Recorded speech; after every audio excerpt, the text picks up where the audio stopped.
When you've attended the South Carolina Governor's School for the Arts and Humanities for 1 or 2, and in some cases 3 and 4 years, there are almost too many memories, life experiences, to attempt to hold on to. Almost too many memories to keep precisely in detail. And it must be said that it's a crime to try and convey them all in a matter of minutes, as if by some divine grace, those memories can all come back to you in some perfect and effortless revivification. I could not possibly remember the morning of April 4th, 2009, when my aunt asked if I could please stop crying about not getting a letter from the governor's school. The notifications had yet to arrive in the mail, and simply put, my emotional state was beginning to depress her 2-year-old daughter. And please, don't ask me to remember the moment when I did finally receive said letter. And even at the sight of its fullness, I was convinced the South Carolina Governor's School for the Arts and Humanities liked to send their applicants nice, fat rejection letters. I would never remember the following statement I made to an administrator on the first day of school, August 17th, 2009. The squirrels on campus sure are ugly and terrifying. I won't believe you if you attempt to tell me of this statement's factuality.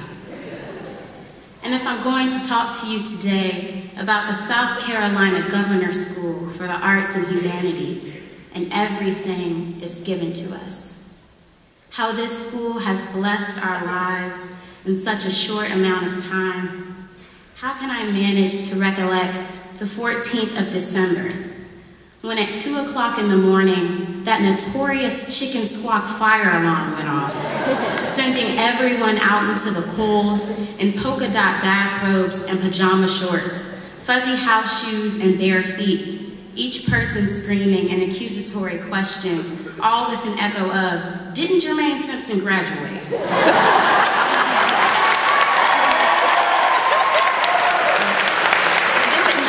Chance, I'd conjure up the images of boys and girls in a courtyard flinging frisbees into the air, or of a middle-aged male teacher wearing a surgical mask on the first day of classes.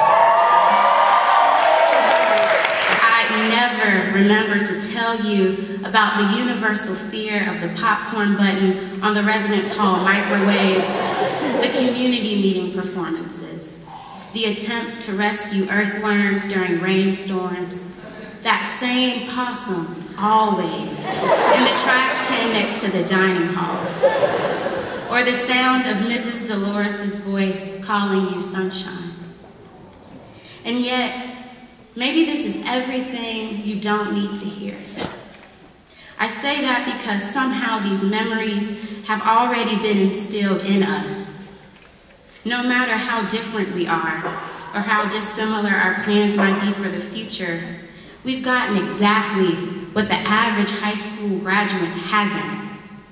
Memories that reflect a home and a support system. A community of artists and people who care enough to tell you the truth, and who care enough to nurture you when you feel weak. And the most difficult side of that truth is the fact that we have to face today. We have to walk across this stage with a smile, thank the faculty and staff who have loved us as if they were our own parents, and then we must go home and wait to face this greater part of a world we've never seen. And yes, we have every right to be afraid.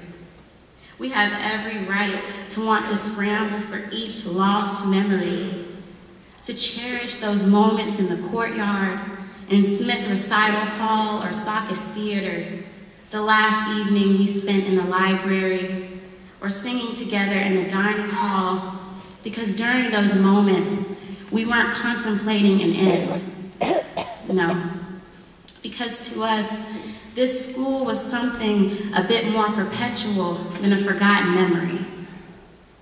Today, though, we aren't saying goodbye.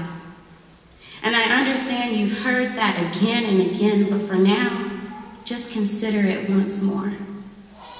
As a community of artists, our job doesn't stop once we've got a diploma in our hands. Our job doesn't stop when we hit a wrong note or miss a beat, or even win a competition, or prove ourselves wrong, or forget that single joyous moment when we realized we had a passion for something bigger and greater than ourselves. Because there is a world out there that needs you. There is a world out there that needs each and every one of you. And who are we to say goodbye to a future we've already made a commitment to? Who are we to say goodbye to future successes and moments of joy for fear that we might be alone? Because of this school, we've been afforded a future that is limitless, no matter what we decide to do.